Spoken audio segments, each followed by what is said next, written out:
All right. Thank you everyone for hanging out with us. It was nice to get to know you a little bit. Next session we have up here, we got Kimberly for you. I think you guys got a chance to know her a little bit. Kimberly is going to discuss a little bit of optimizing account management and project management for creative agencies. Here we are, Kimberly. Well, I know Kimberly pretty well, but if you guys don't know her, I'll introduce her quick. Kimberly has 2.5 decades of experience in marketing and advertising industry. Kimberly is a huge thought leader who assists agencies and in-house teams in realizing the full potential through strategic coaching and consulting services. Oh, nice slide. Thank you. As a founder and CEO of KF Strategies, Kimberly's got a boutique firm specializing in operational excellence, financial management, and leadership development for creative businesses. Kimberly provides valuable guidance to help clients achieve their organizational goals. Yes, thank you, Kimberly, for joining us, and we'd love to hear from you a little bit. Well, thanks, everyone. I'm so glad you're here. As Ruben said, we're going to talk about optimizing your account management and your project management. So if you're an account manager, a project manager, agency leader, which I saw that some of you are, I'm Kimberley Fulwood. And in the next 30 minutes, we're going to turbocharge how we manage clients and projects in that creative agency setting. And for our in-house teams, I see you as an internal agency, whether you use finance or not. I think all of this still applies to you. The names are interchangeable as our titles are interchangeable. So just be thinking about that as we move forward. We are going to have a few polls here. So get ready to conquer the chaos and transform it into a streamlined success. Let's dive in.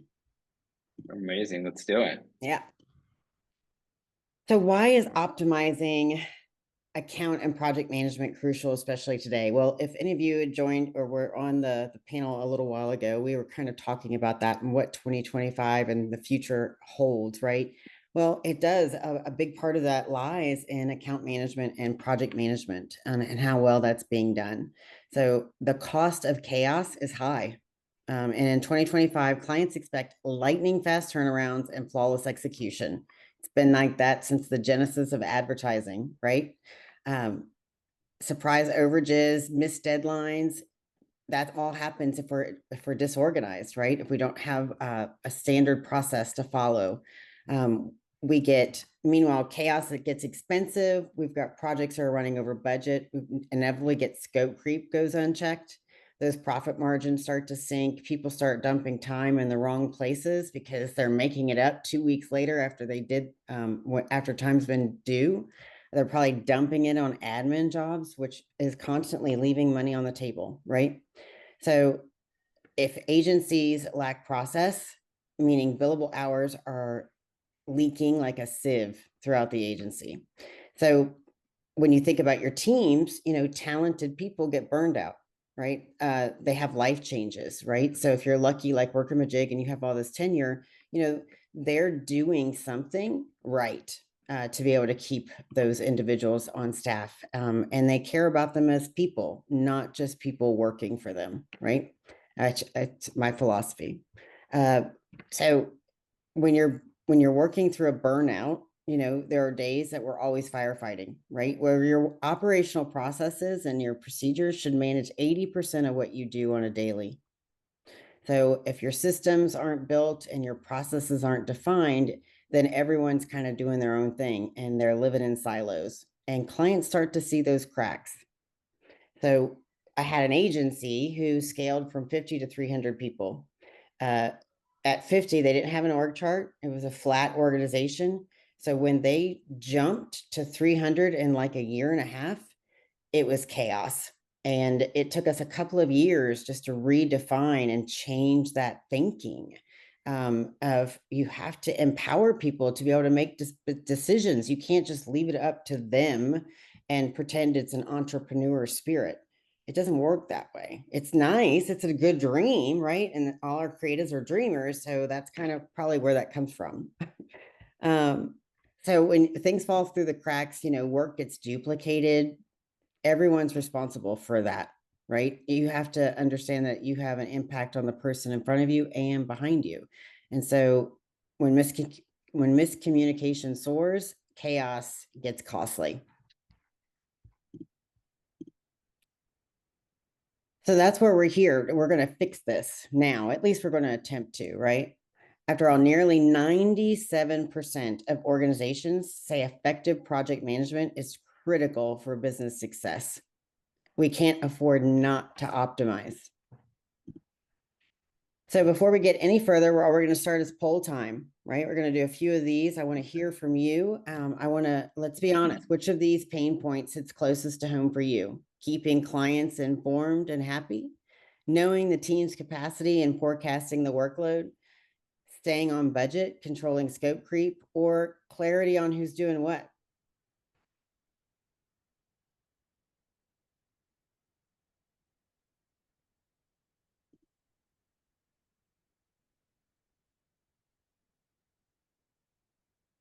I want to play some Jeopardy music.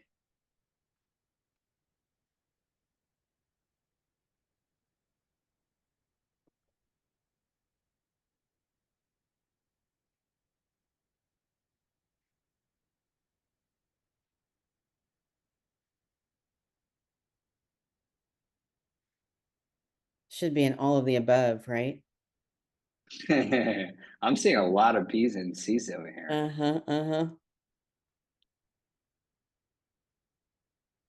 There's my friend Hunter. Hi, Hunter. Hunter knows what it's like to work with me.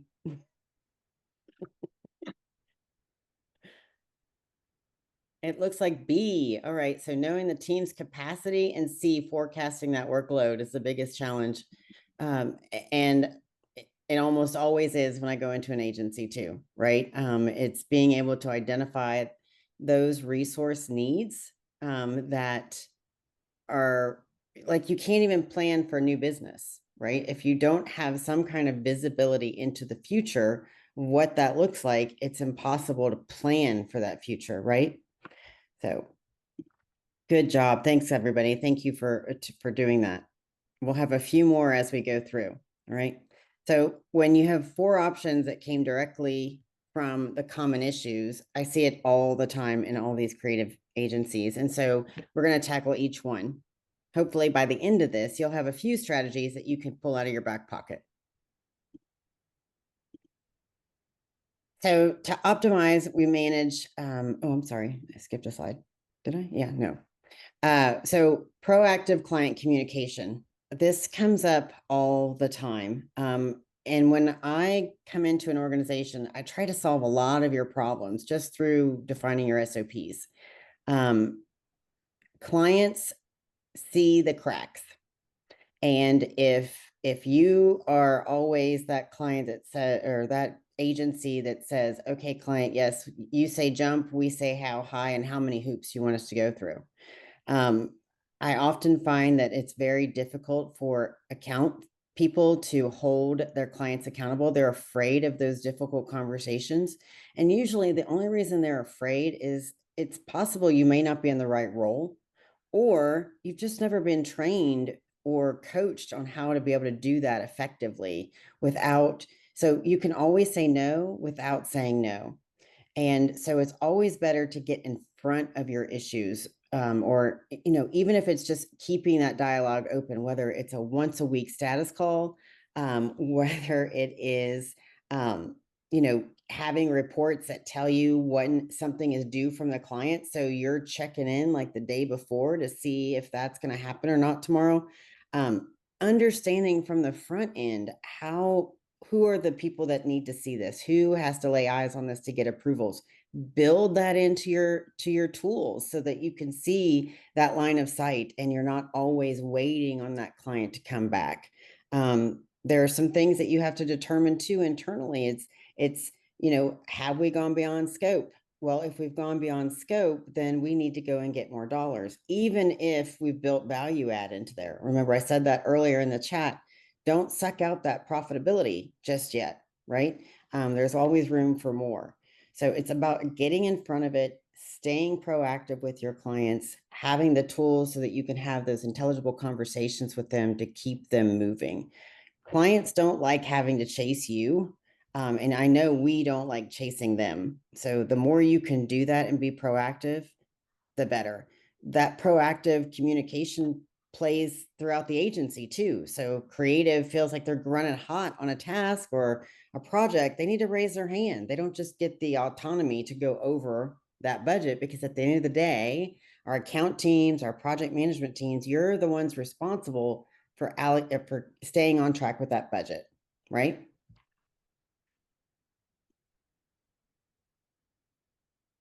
So looking at forecasting, we have to plan ahead so that we don't, so that we can prevent that overload, right? So when you have a line of sight into all the work that you have in the organization, you're able to give yourself that visibility to see, okay, based on the work that we have in-house now, can we afford this $1 million budget that's going to come in here, and when's it going to hit? Is it going to hit in June through September? Okay, so then what does June through September look like right now based on the work that we currently have in house? We all have long-term engagements with our clients, right? And so keeping the clients in the loop so that there are no unhappy surprises. So forecasting, you're able to determine what roles you might need help in. We all have busy seasons, right? And so recognizing those busy seasons, we're going to work those extra hours during that time. But if you're constantly working at that pace, then there's some reports we need to start looking at, right? Let's see, are we over resourcing a certain someone because they're just really great and they always say yes? Or is someone else, taking too long on things? And what is that? Is that a life issue that's happening with that person? Is it they need some professional development, perhaps? Forecasting your resources helps you stay the pulse of the organization for new business and ongoing client relationships. It also allows you to look ahead. So say client X comes in and they have this annual thing that they do every year. And every year up until now, it's always a mad dash to get it done. It takes really us 3 months, but we're doing it in one. And so if you're doing the work and optimizing your roles and your programs, you can forward that out and see as far as 6 months out sometimes, to determine, okay, nope, we're going to be busy, we need freelancers, or nope, we're going to need account people.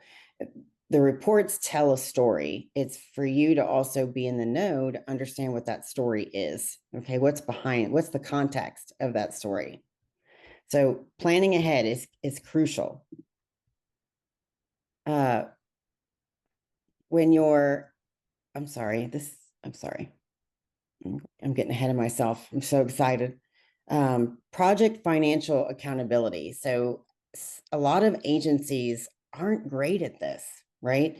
I've always said ops and finance have to hold hands. And they hold hands throughout the process of a project. Your finance team needs to be looking at your scopes of work.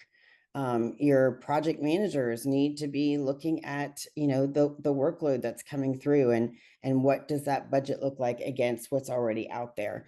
Manning that budget and that scope, having estimates on every project, right? Understanding what the billing cycles are, always keeping that cash flow coming in. There are tools in every program out there that will give you this data. You just have to build it to do it, right? And then you have to manage and maintain it. These beasts they're not standalone. It's not Workamajig, as we usually say. It can do a lot, but it's not Workamajig. And these tools are available to you in every one of those project management softwares out there. Okay, so project financial accountability has to be a shared responsibility, right? But at the end of the day, typically your account person is the one who is primarily the most responsible of that budget, because they've already had the conversations with the client. They've already gotten those approvals. So getting in front of that before internal meetings, before client meetings, seeing where you are on your budgets so that you can get in front of it. and call it out to your clients. Kimberly, quick question just came in from Okay. Donna. She said, any tips for forecasting when clients won't commit? That is a tough one. Forecasting dollars and resources, or I imagine she's talking about forecasting dollars. yeah. And really it's the same answer. When clients won't commit, you as an agency need to determine how often you're going to chase them, right? How often is that going to sit there, say, in an opportunity phase, which is considered non-billable, right? Because it's not billable till it becomes active. And so that is just a plan. That's a forecast, a hope, right? So your organization has to determine some benchmarks on, okay, when did we decide to postpone a client, right? There's a sentence that I use that almost always gets an answer, right? So you're chasing that new business, you're chasing it, and no, they're ghosting you, right? And most of the time they're ghosting you because they just don't want to have the difficult conversation, or they could be busy, right? And so I asked this question like, hey guys, just following up, just want to know, if you've decided to go in a different direction, just let me know and we'll part as friends.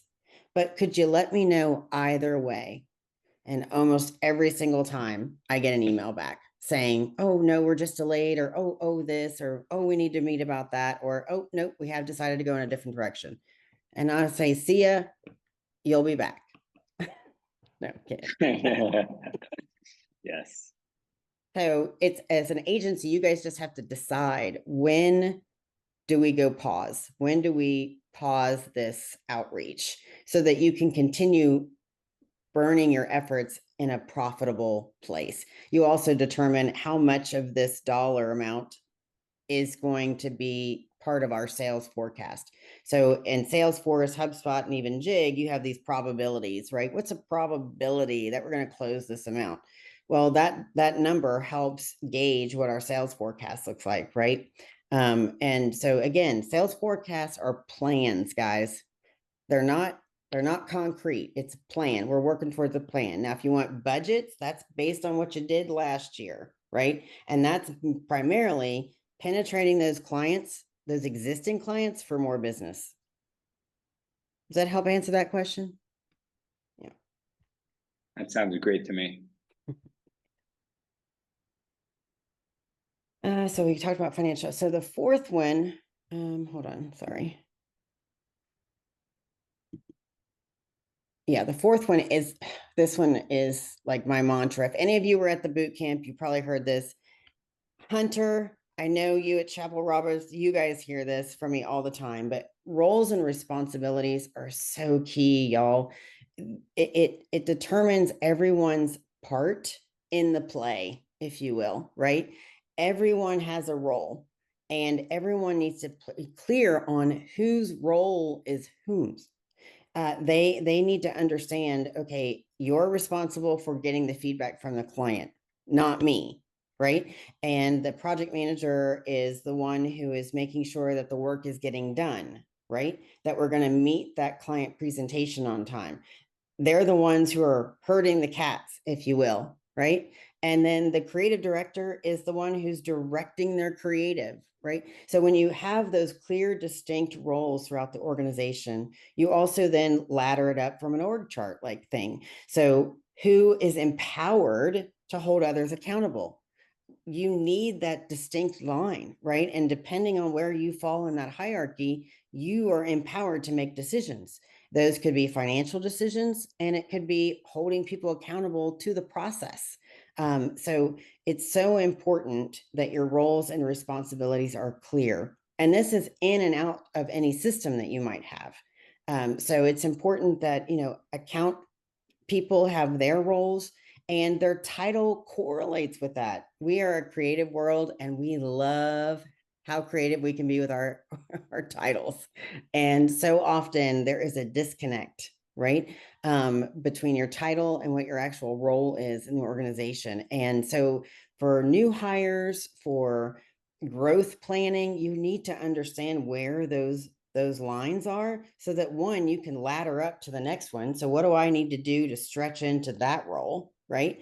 And then do I have a supervisor or a manager or an HR person who is grooming me and building me and teaching me how to do that? Or do I just have oh, you're doing a great job. You're doing a great job. Oh, but by the way, you're not getting a bonus because you pulled out of our value add too often this year and it kind of cost us 10 grand.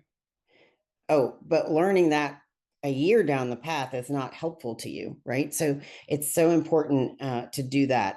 Then it's also from a project management standpoint, is it helps you identify who the players are on the project, right? So you get a part in deciding who are the genius creatives behind this huge award-winning piece, right? You have a role in that.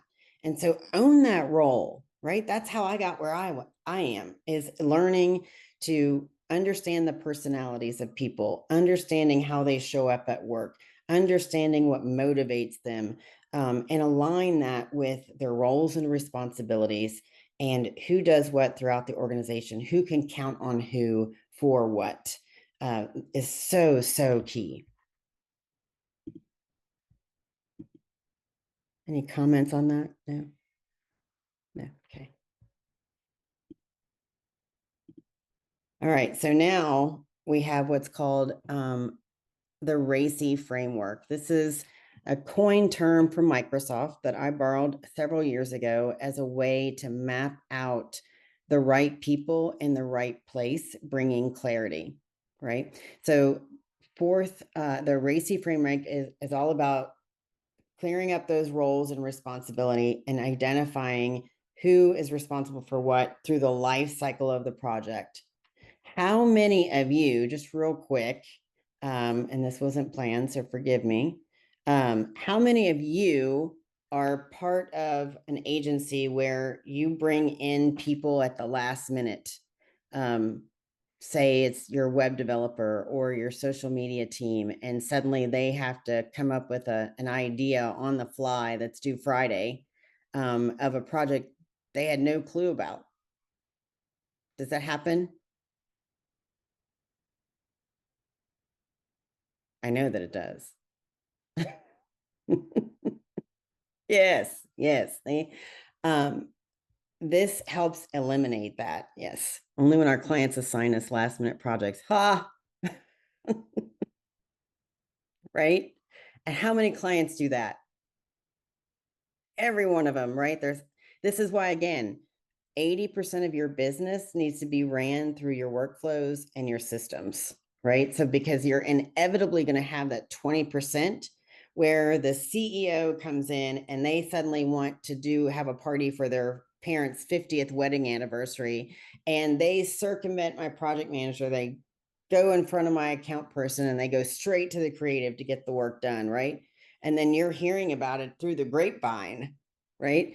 So it happens all the time. And so when you're empowering people and bringing them in at the right place within a project, we also are making less changes, right? So I had a client tell me the other day that this client pays for every change and they'll pay for 20 rounds of changes.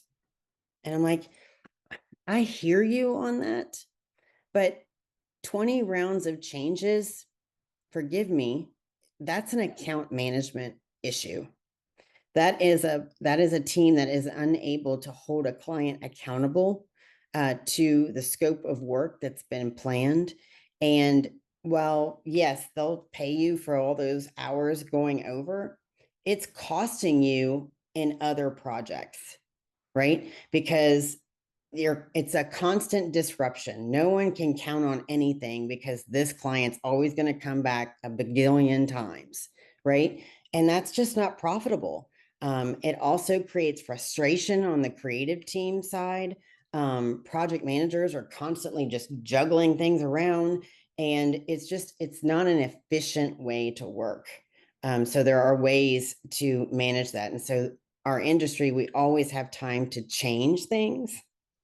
But if we just took the amount of time and put the right people on these projects or in these scopes of work, and let them own their part throughout that, even if it's just oversight at some point until they actually start touching the work, they're made aware of it.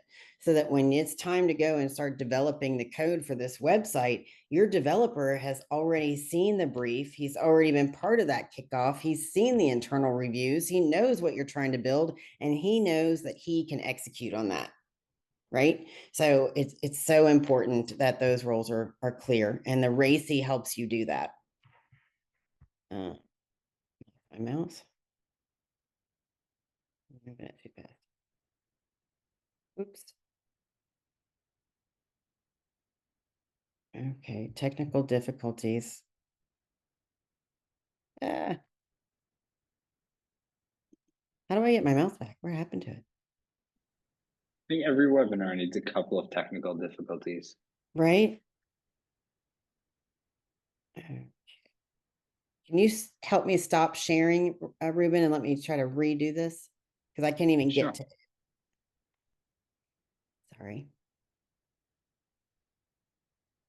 Let's see if I can.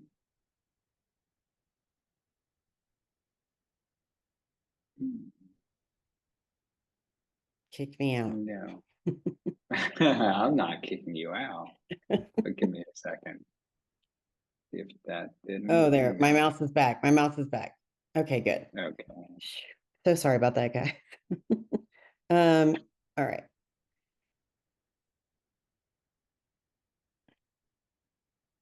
There we go. Right. So it's all about putting the right people in the right seats. So for me, the way we run our business and the way I approach every project is I'm always looking at, are the right people in the right seats? And oftentimes they're not.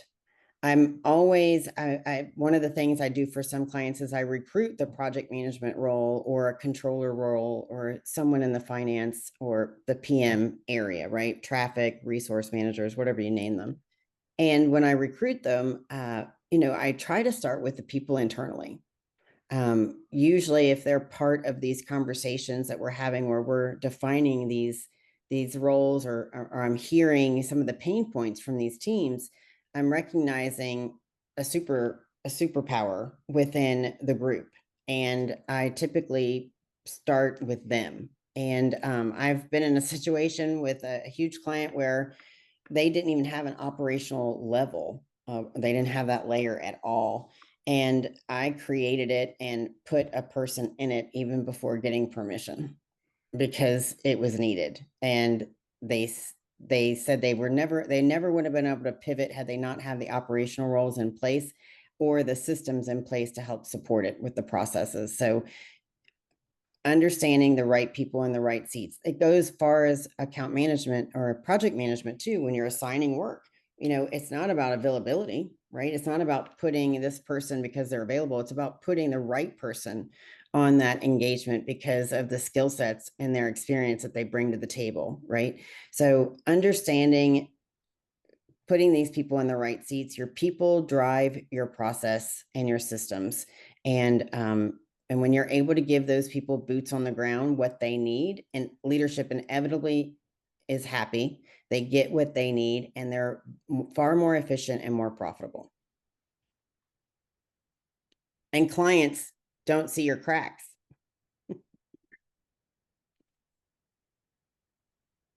So when we talk about proactive client communication, what that can make or break your agency or even your relationships with your clients, right? So how do you get proactive? I kind of said it earlier. You set the expectation first, and then you give frequent updates. You shouldn't be chasing them, and they shouldn't be chasing you. And if you've given them, like, say, a client friendly timeline where they see what you owe them and when they owe you, a lot of that can be managed, right? So making sure that you've identified the humans on their side who need to take part in this, and ensuring that those cadences, whether or not they're weekly status meetings or a weekly email, if it's a weekly stand up with your team, it's always so important to keep that communication going between your internal teams so that then you can manage that client call when you have it, right? It's always important to follow through and be transparent. Don't sugarcoat the fact that, we dropped the ball. So, you know how many clients appreciate the honesty that comes from that, and they give you more grace in it.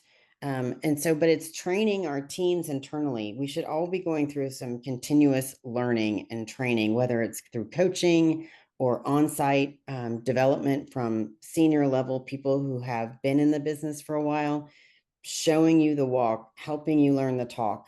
It helps with the no surprise policy, right? Clients don't like surprises. And it's just teaching you how to communicate with your clients to keep them informed. Okay. Quick question for you, Kimberly, on Yeah. that topic. I know right before this meeting when we were chatting, we mentioned meeting your clients once in a while, I would say with no agenda, just to hear how they're doing and how business is going for them, not like specifically limited to the projects they're working on together. Absolutely. How Yeah. often would you think it's important to set up a meeting like that? Oh, I mean, I think it should be at least a monthly, if not minimum quarterly thing, right? So you're always, to me, when I was in the business, I was always thinking about my client. If I was at a restaurant and I saw a beautiful menu or something, whatever it was, I'm always thinking about my client. And so calling them up and letting them know that you've thought about them and, hey, what about this? It's always an opportunity to get new business, right? It's also, I often suggest that clients have like a client admin job open, for the work that's outside of projects, but it's to maintain and manage that client relationship, right? It also sees how much time you have to service those clients. Maybe they're painful and there's ways that we want to change how we do things internally to support them. But recognizing, the Salesforce, the HubSpots, Workamajig, you have all those notes in there too about your people, your clients, their families, their birthdays, their anniversaries, after you've rolled out something, you're always following up with your clients just to see how they're doing, right? And they appreciate that so much, and it's an opportunity for you to continue to extract more business from them, right? And it's not a selfish reason. I mean, we want you to actually care about them. For me, I care about my clients and I care about their success. And so I always try to do, 1 month checkup, quarterly checkup, annual checkup, just to see where they are and maybe where they want to move forward next. Right. Great, thank you. You're welcome. No. So why does proactive communication matter? Okay. 77%, guys, of clients say proactive communication is their number one factor. They value this more so than any of the creative in the agency, right? So clients consistently rank proactive updates above pricing or creative capabilities, right? So if that earlier question on how you when they're not responding, if you're in an area, we used to have Procter and Gamble, and we would walk the halls at Procter and Gamble. Now 2020 has kind of changed a lot of that, so you don't get a lot of FaceTime, which I think that's probably more so where the climate has changed for our industry, is we don't get as much FaceTime with people, and because then they get to know your heart, they get to know who you are, they get to know you as a human, and so that inevitably just builds relationships. And usually what happens if they leave Procter and Gamble and go to Kimberly Clark, they're taking you with him. Right. And so we count on those relationships. So important. And the numbers don't lie. Right.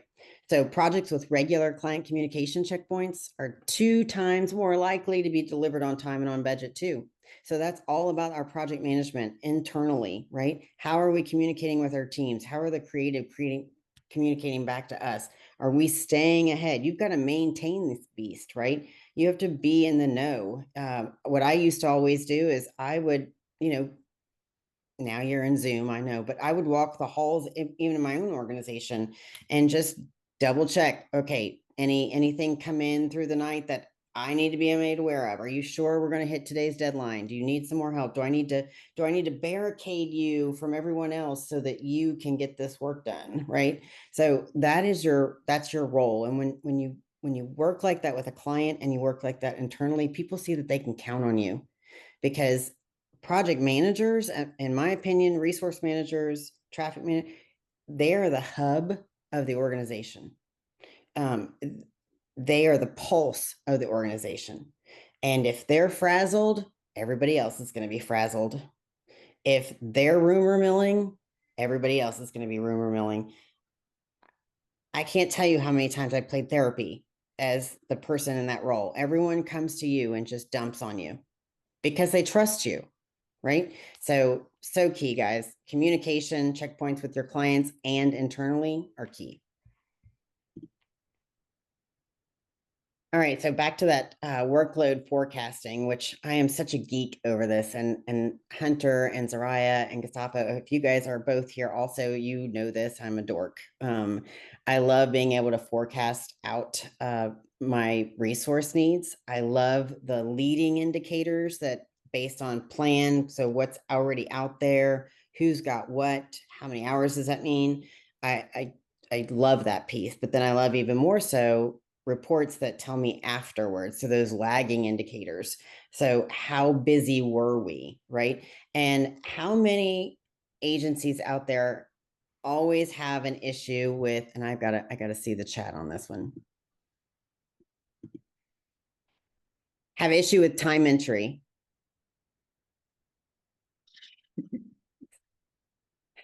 Hillary, yep.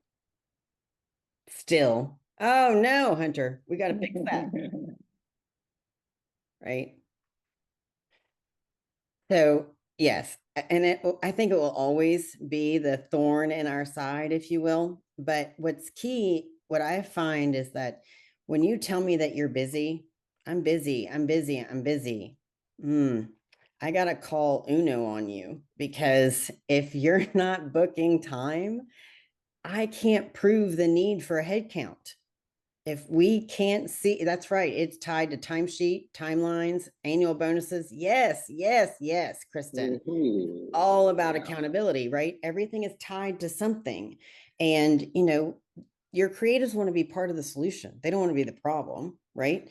And I know we can be as creative as we want in the shower. Okay, put 15 minutes to it on the project, please. Right? Because when the longer you take with time entry, the more you're making it up. You're going backwards and you're making it up, and then you're going to forget even the job, and so you're probably throwing it on your internal admin jobs, right? And so it's money lost. And so we need to be more thoughtful about how we're managing the project so that they have what they need in front of them and there's no guesswork, right? And so having those RACIs and having the workload forecasting helps you to be able to do that. And then those establishing those roles and responsibilities, who can go over and hold that person accountable. And if it's leadership, there's ways around getting leadership to book time. I think you reach a certain point in your career that you don't need to book time, right? We've built that into the rate that we're charging our clients. But if you're actively working on a project, then hello, that client is getting the best. And that best comes at a price. So charge them for it, right? And even if, say it's Christine at Chapel Roberts and we're at least allocating time to those projects or scopes of work for her time, just in case, right? She's not going to touch every one of those projects. So it's coming up with that whole philosophy on who do we expect to book time, why, and incentivize and motivate them to understand and give them the tools so that there's no barking at the time entry, right? I know some people are successful, and I know some of you are out there like, yeah, we've done it. Well, you haven't worked with me and you haven't implemented it to the degree that I would strongly recommend. How about that all day long? Every time I come to the chat, I lose my Why is that? I'm sorry. Okay, thanks, Hillary. I'm glad I'm not alone. Okay, what did I do the last time? Okay, there it is. I just clicked on something. I don't know what. I didn't say, presentations, slide. I don't do those regularly. So, right. So I'm stretching here, friends. Okay. All right. You also want to build in timeline buffers, right? So I know my account people, at least when I was in the industry, I know that, they're kind of puffing, they're buffing up that time. So they say we have a hard and fast due date. Even our clients do it. They give these arbitrary timelines and we have to meet them. And then suddenly they go dormant for 10 days, right? So, was it really hard and fast? Right. And so it's really allowing your systems and the way you've defined the work internally and how it gets done, letting that drive your deadline so that you're telling the client, right, when the deadline is, and you're also following up when they fall behind, right? So always have that little bit of wiggle room so that you can rob Peter to pay Paul throughout the life cycle of that engagement, and ensure that you're also having these capacity meetings, right? So just like the budgets, you can also look at your timelines before you go into an internal review or even a client meeting. And sometimes that meeting with the client is the client wants a fifth round of revisions, and you're like, dude, we only talked about three. Okay, we scoped three. I've already done one for you. Okay, I'm gonna do this one review, this one last change, because I think it's the right thing to do. I hear you. I see it. But moving forward beyond this, we're in change order mode. We're getting more scope from you, and we're not gonna, you don't get to have another round of revisions and still get it in the same timeline when you just sat on it for 10 days, right? So it's having those conversations with the client respectfully, but you can't avoid it, right? Because all you're doing is putting that burden then on other people internally, right? Making them work late when they didn't need to, if we had just properly managed the client expectations. So having those meetings, looking at that pipeline, making sure your resources are allocated accordingly, all key.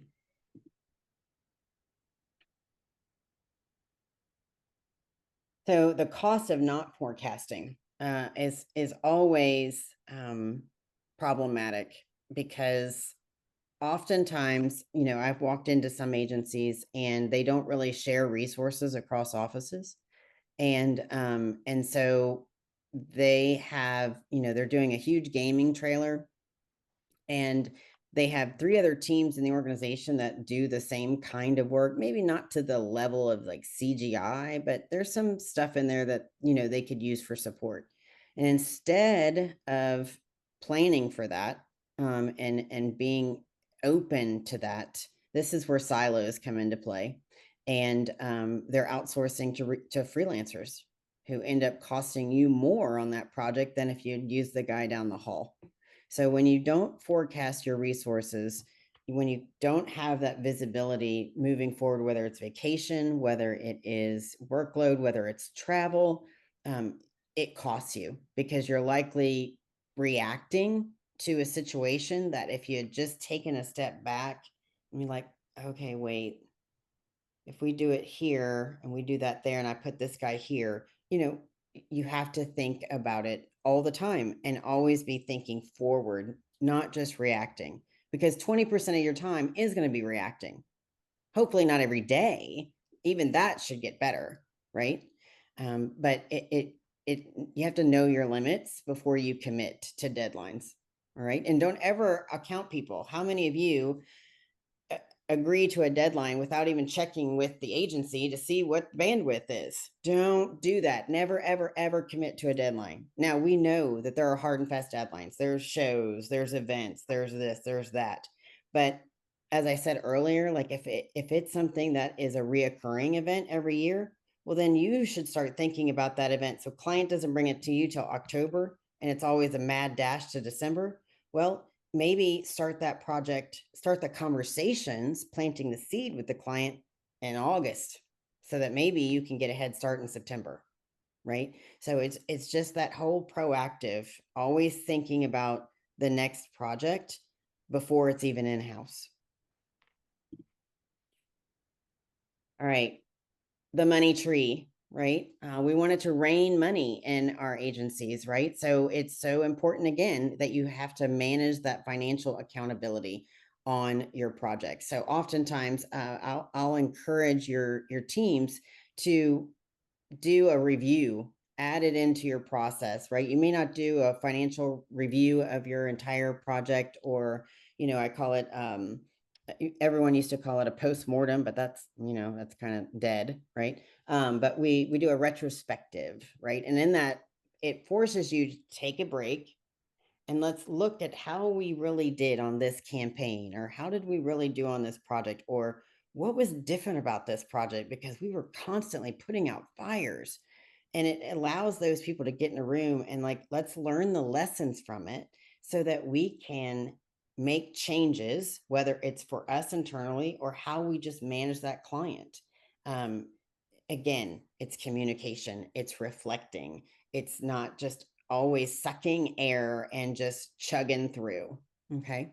So looking at those numbers, often you can have every kind of report, get out of Excel, get into your systems, because the data doesn't lie. Okay. So looking at the accountability on your finances are huge. Kimberly, quick question on that. Notes from a call, from a meeting like that, do you keep it on the project or you keep it somewhere else more general? No, absolutely. If you're using any kind of PM system, you always keep it in the project. There's a thing called conversations in Workamajig. Other people call it other things, but I always encourage, as part of my workflow and a part of my standard operating procedures, is that meeting recaps should go there. Meeting notes from a client should live there, and they don't necessarily need to email anyone.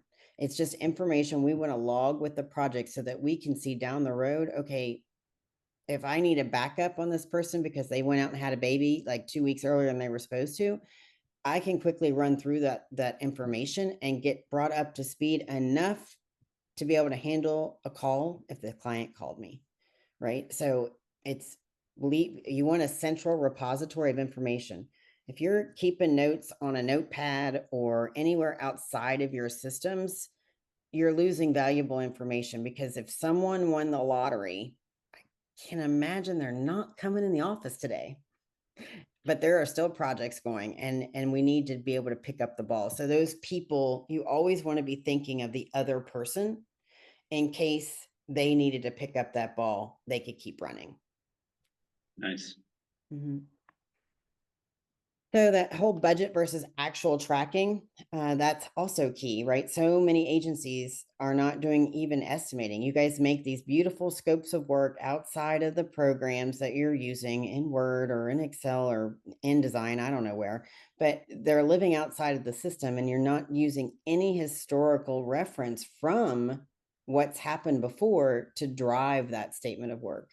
And so if you're using your systems the way they're designed and they're built properly, you should be able to estimate from within the system and let that drive your scopes of work, right? It drives your timelines, right? It drives what we've done before. It's repeatable, it's scalable, right? So when the client inevitably asks for just one more thing, you have a process, and it's either a quick win that you can absorb, or it triggers a change order for a scope discussion. You're always so managing the project accounting is through the life cycle. You plan it from the start, so it's all part of your workflow. You're providing information. Maybe you're just informing finance, right? Of, hey, we won this. Now I need you to do this, or what do you need from me to create a client, or whatever it might be. You're connecting with your finance team. You're also ensuring that, okay, we were planned to start in April and it's going to go through August, but it looks like they've delayed on their yes until June. And so now that deadline doesn't still stay September, it pushes out just as far as it lapsed, right? And so when you're project accounting, the same thing applies to your numbers. So if, again, we've talked about this before, but if you've gone over budget, you give the client an estimate, even your systems need the estimate, whether or not the client sees it or not, so that you have a plan of what you thought it was going to be and then what actually happened. And so that gives you an opportunity to discern, okay, do I need to do something different in our process to accommodate for this client, right? So say you've got project templates on this side that manage a website this way, but when we're working with this guy at Project Procter and Gamble, we're doing that same project, but we're adding 10 more rounds of revisions. And with those revisions come more dollars. Again, setting that expectation so that you're not recreating the wheel every single time, right? Always do those mid financial checkups. Again, before those reviews with your clients or before the reviews with your internal teams, just do a gut check. Are we good on time? Did we put time on the wrong project? Are we over in concepting, and so now we need to rob from production to make it up? That's the account management and project management dance, right? They're always looking at how to ebb and flow within the project. They know they have a buffer in there, right? And they're going to draw from it when they need to. But fortunately, hopefully you're being incentivized not to pull from it, right? And then also integrate your tools. Gosh, you guys pay all this money for these tools of record, and they're supposed to help you manage your business. Well, self-implementation is not the way to go. All right. I can't tell you, most of my business is built on self-implementations. You can't come from spreadsheets and QuickBooks and Word and Google Sheets and this calendar or that calendar or Salesforce or HubSpot and come into a big machine like the Workamajigs of the world and just be trained on how to use it, right? No, you have to build it to suit your business, to manage your business. And so that's why with my team, I always take that step back and I'm like, okay, pump the brakes. We need to talk about your process. We need to talk about your people, because at the end of the day, you jumping from program to program because people don't like the UI. I can't tell you how many times I've heard that. And I know all of you are chuckling behind the scenes. It's a project management tool. It's not supposed to be pretty, right? Get over it. The new UI is coming out soon. I know we've been saying that for a while, but it's in the works. We're getting Here's there. the thing though, Ruben, no one's ever going to be satisfied. You Yeah, can't, right? They'll find something wrong with it, right? So, but yes. no, I do appreciate that, Jig at least is one of the tools out there that I've been working with for a long time. And I've noticed clients who have left the program, gone somewhere else, dispersed into 4 different other tools, only to come back. And what I tell them is like, okay, here's the underlying issue. It's you, your processes, and your people. None of this is defined. None of it is set up to support your tool. And you jumping tools isn't going to solve any of those problems. It's just costing you more money because now you're retraining everybody on something new and you're demanding more from, because you think the tool is going to solve all your problems. It's not. Nope, not going to do it. So the UI. All right, Kimberly. Oh, sorry. Am I running out of time? Sure. Yeah, we're getting up close to the hour. I would love to get to touch on the predictive index before we close out. Okay, yeah, So let's do that. All right. let's jump ahead. Sorry to rush you. No, it's fine. Who knew that it would go over? All right, well, no more polls then. So I use what's called a tool called the predictive index. And if you guys want to take and scan that code, this is one of the many tools I use to run my business and to poke holes in yours so that I can help you build a better business. If you scan that QR code, you'll be able to take it. It takes you like less than 2 minutes to take the test. And what it's doing is it's telling you, how do you show up at work? How do you communicate with others? And how does that go against your natural DNA? And so it equips organizations to better understand their teams, understanding like if you do this, the reason when you do this other thing, why it takes you so long is because it's not something that you're inclined to be better at. It's not in your wheelhouse. Can you do it? Yes. Can you be trained to do it? Yes. Are you going to enjoy it? No. Is it going to take you longer? Yes. right? So these types of things are so important. And I've helped countless agencies and in-house teams optimize your agency efficiencies through talent strategy, like PI, predictive index, reorgs, coaching, re-engineering your agency the way it needs to be to support your business, optimizing your SOPs, your workflows, helping you understand the fiscal health, retraining your team members, how to use it all and how to do all of that together. We author a long range of custom reporting. So if there is any way that we can help you beyond this, please don't hesitate to reach out for a free call and let us talk about how to solve your chaos. Thank you, Kimberly. That was awesome. I got tons out of it. I really appreciate it. Thanks for jumping on with us. No, thanks everybody. Yeah, thank you everyone for sticking it out. I know it was a long session today, but Kimberly definitely made it feel quick. That was awesome. Thank you, Andrew, in the background. You were definitely like putting out these beautiful slides. I appreciate that. Thank you, everyone, for joining. It was great to have you. Thank you again, Kimberly. That was awesome. So welcome. So thank you. Thank you so much for having me, everyone. It was good to see you. Take care.